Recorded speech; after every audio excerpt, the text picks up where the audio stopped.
Assalamualaikum warahmatullahi wabarakatuh. Perkenalkan, kami dari kelompok 8 akan melaksanakan tugas video wawancara untuk memenuhi tugas PPKN. Terkait tema yang akan kami angkat adalah sila pertama, yaitu ketuhanan yang Maha Esa. Sebelumnya, perkenalkan, saya Siti Rahma Indra Kasim. Saya Rafa Putri Nada. Saya Kaila Nur Tahlia. Dan saya Muhammad Alvin Syahar. Yuk, langsung saja.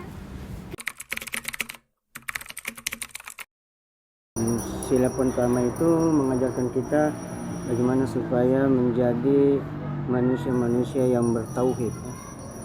Mengetahui betul bahwasanya Allah itu satu, Esa. Nah, dengan pengakuan Allah itu Esa, maka tidak ada satu-satunya yang berhak untuk diibadahi kecuali Dia.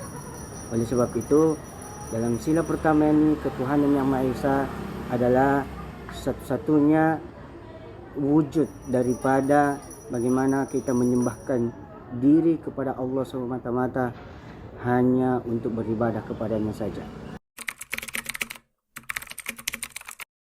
Oke, sila pertama dalam Pancasila kan ketuhanan yang Maha Esa. Iya.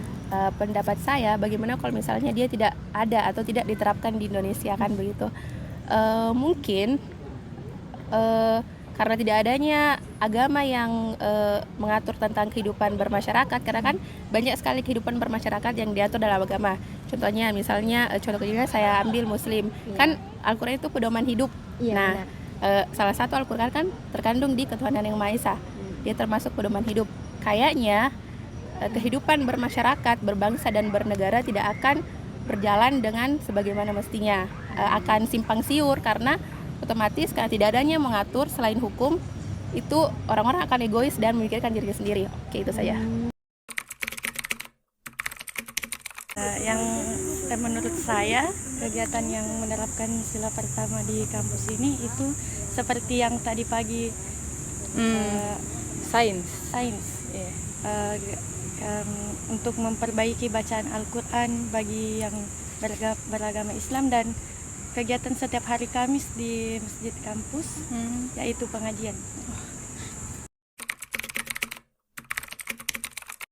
Oke, dampak yang saya rasakan dari sila pertama, dampak kecilnya saja karena lingkungan pertemanan, karena teman saya tidak hanya Muslim, saya mempunyai banyak teman dari berbagai macam agama, toleransinya sangat tinggi. Karena kan ketuhanan yang Maha Esa tidak hanya satu agama, yang condong kepada satu agama kan. Di Indonesia saja kita mengenal 5 agama, ya secara hukum. Jadi toleransinya sangat tinggi. Terus kita karena keberagaman itulah yang membuat perbedaan itu yang menguatkan kita.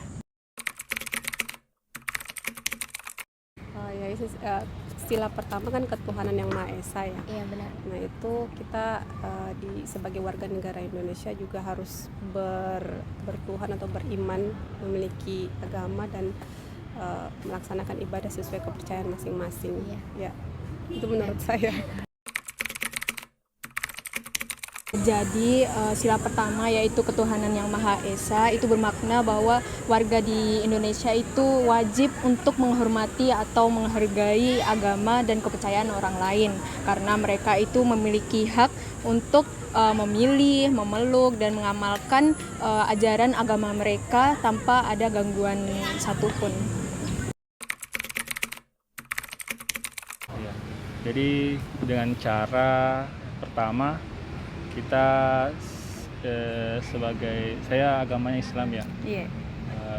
Pertama kita mendekatkan diri terhadap Tuhan. Yang kedua terhadap sesama manusia itu saling menghargai. Ibaratnya kalau saling menjaga dalam artian kalau orang kan punya keyakinan masing-masing, walaupun dia beda agama ya, kita ibaratnya tidak boleh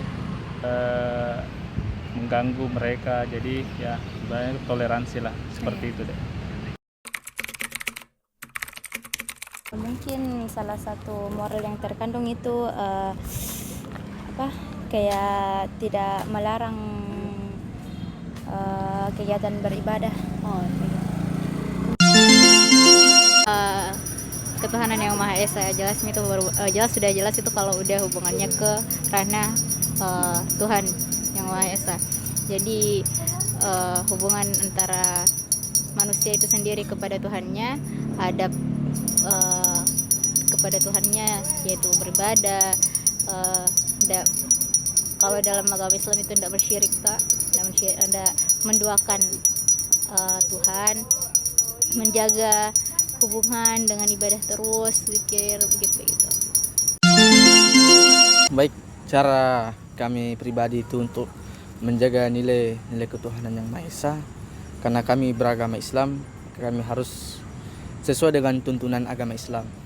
Karena di Indonesia ini banyak agama, ada Buddha, Konghucu, Hindu, Islam, Kristen. Jadi kami beragama Islam. Pertama, menjaga itu memulai dengan pertemanan kami. Kami dalam pertemanan kami menjaga. Walaupun kami itu sendiri itu di fakultas banyak berteman. Ada yang dari agama lain, ada dari pemikiran lain dan lain sebagainya. Tapi bagi kami itu, kami harus memfilter mana yang bisa, mana yang tidak. Karena dalam berteman itu ada sesuatu hal yang berbeda, seperti halnya pemikiran mereka. Ada yang kapitalis, ada yang lain sebagainya. Kalau kami ideologi Islam, maka daripada itu kami menjaga nilai ideologi Islam dengan cara juga melakukan tahsin, taklim dan tarbiyah. Taklim itu sendiri biasanya kami ikuti di masjid kampus ini dengan beberapa topik-topik, ada tentang sholat, ada tentang toharah. Jadi dengan kami mengikuti kegiatan taklim rutin, maka insya Allah kami terjaga. Walaupun kami tidak bisa memastikan apakah terjaga atau tidak, tapi kami berusaha untuk menjaga dengan mengikuti taklim-taklim tersebut. Kemudian kami juga mengikuti tahsin. Tahsin itu ya kami belajar daripada guru-guru kami, murabbi kami, mudaris kami tentang mempelajari Al-Quran dan cara memperbaikinya. Yang dimana bacaan kami pun belum sempurna.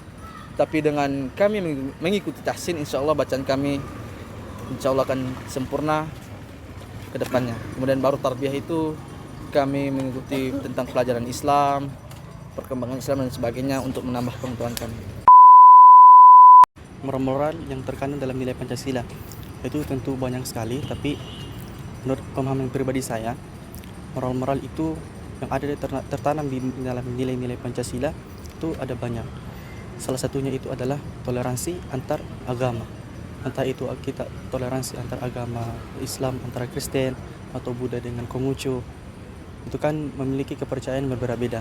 Justru kita tidak boleh mengatakan kepada orang yang berkeyakinan tentang Kristen bahwa dia kafir. Tapi kita beranggapan bahwa mereka mempunyai kepercayaan masing-masing. Kemudian kita juga dalam beragama, contohnya adalah Islam, ya tentunya kita harus memperbanyak ibadah, menjalankan nilai-nilai ibadah, yaitu sesuai dengan tuntunan Rasulullah dan sesuai dengan sunnah. Ya, mungkin seperti itu.